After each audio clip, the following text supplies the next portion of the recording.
सब इतने फोटो पे सब पीडीएफ पे हम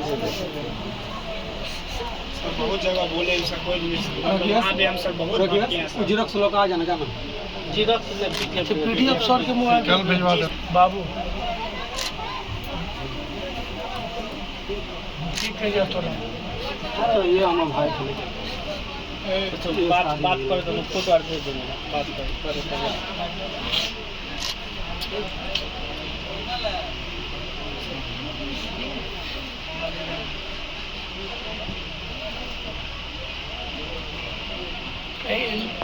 बेटा हमें सब तोरा लग करबे तू पढ़ल लिखल है तो हमको थोड़ा नौकरियों लगा देवे कथो हम प्राइवेट में करबे हाँ बाप की तरह हम मदद करें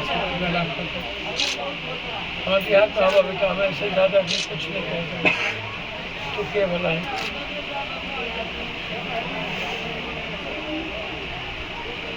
और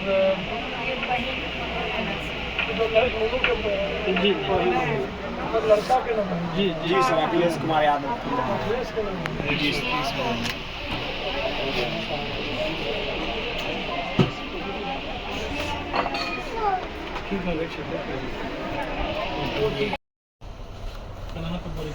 नरेंद्र मोदी जी को मैं मन की बात याद दिलाना चाहता हूँ और आत्म मंथन और चिंतन की सलाह देता हूँ।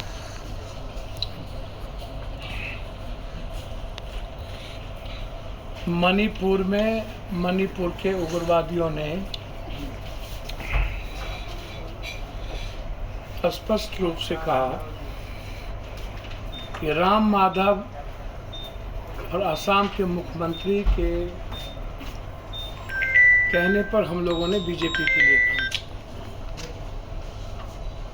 मणिपुर के जीतने के लिए उग्रवादियों का सहारा लिया राम माधव और असम के मुख्यमंत्री।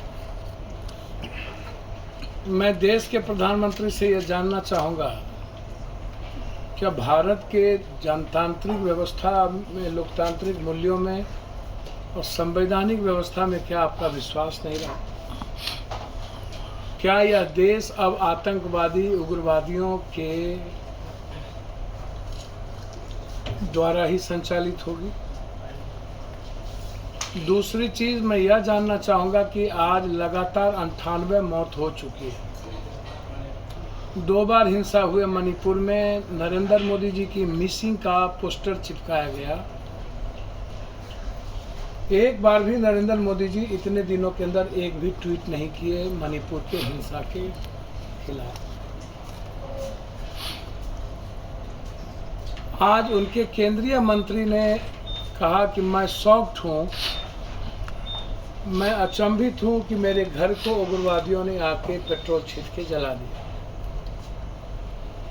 जिस देश के पीएम से एक स्टेट की सुरक्षा नहीं संभव,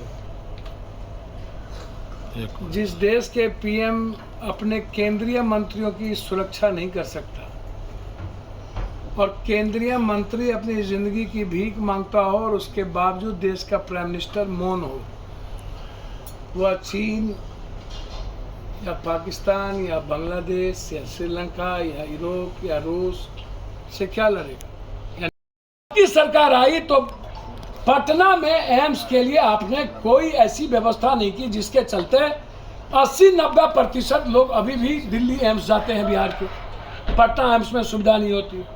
दूसरी तरफ सारे एमपी लड़ करके मिल करके दरभंगा के लिए एम्स के निर्माण की बात ही आई, जबकि डीएमसीएच आप जानते हैं क्या जर्जर व्यवस्था में है, सारा लुटेरा बैठा है। और दरभंगा पटना के बाद पूर्णिया, पूर्णिया के बाद दरभंगा, भागलपुर गया, पटना के बाद सबसे ज़्यादा मेडिकल माफिया पूर्णिया की धरती पर, उससे ज़्यादा धरती पर हमने कहीं मेडिकल देखा ही नहीं माफिया।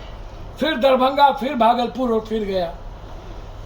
हम एम्स खोलने के लिए जब यहाँ पर पूरी सहमति हो गई, सब कुछ हो गया, बिहार सरकार ने ज़मीन देने का प्रयास करके, जबकि हालात अच्छे नहीं थे, देने का प्रयास किया, उसके बावजूद आपने स्पष्ट रूप से कह दिया वहाँ एम्स बनने का कोई प्रावधान नहीं है और वहाँ पर वो ज़मीन एम्स के लिए लायक नहीं है।